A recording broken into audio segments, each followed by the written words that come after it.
Lukas 1 ayat 37.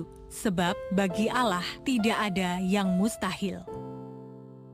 Pernahkah Anda melihat petugas pemadam kebakaran saat menghadapi bangunan yang terbakar? Api besar bisa membuat mereka sulit masuk. Namun mereka punya alat khusus yang bisa membuka jalan, selang bertekanan tinggi, bahkan alat pembuka pintu baja. Tanpa alat-alat itu, mustahil bagi mereka untuk menembus api dan menyelamatkan orang di dalam. Dalam hidup rohani, kita sering menghadapi api dalam bentuk masalah, kebuntuan, atau situasi yang tampak tidak mungkin diatasi. Tapi yang menarik, Tuhan justru memakai api Roh Kudus bukan untuk menghancurkan kita, melainkan untuk membuka jalan bagi terjadinya mujizat.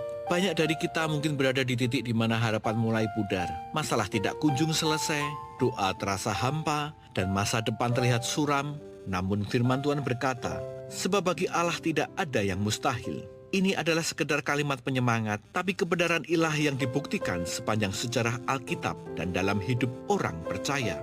Lihat bagaimana Maria, seorang perawan muda yang tak masuk hitungan dalam dunia, menjadi ibu dari juru selamat karena kuasa Roh Kudus turun atasnya.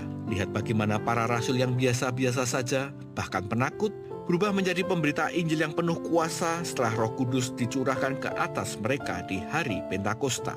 Mujizat terjadi bukan karena mereka hebat, tapi karena api Roh Kudus mengubah keadaan mereka dan membuka jalan yang mustahil. Api Roh Kudus menggerakkan iman, membakar keraguan, dan menyingkirkan penghalang.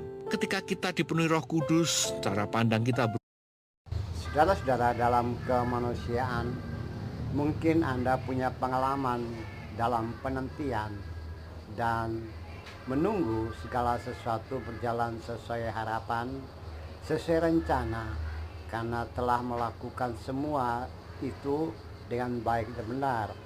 Tapi waktu untuk itu terlambat dan kita kemudian merasa bosan, pasrah, dan menerima keadaan. Ya, itulah keadaan umum siapapun. Tapi firman Tuhan mengajarkan kepada kita bahwa ada mujizat, ada kehendak Tuhan. Seperti Beliau berkata, jadilah seperti perkataanmu. Itu berarti juga bahwa biarlah Tuhan bertindak kepada kita. Ia pasti bertindak sesuai waktu dan kehendak Dia. Dan kita hanya menanti apa maunya Tuhan. Kita menunggu mujizat itu terjadi dalam hidup dan kehidupanmu. Tuhan memberkati kita. Amin.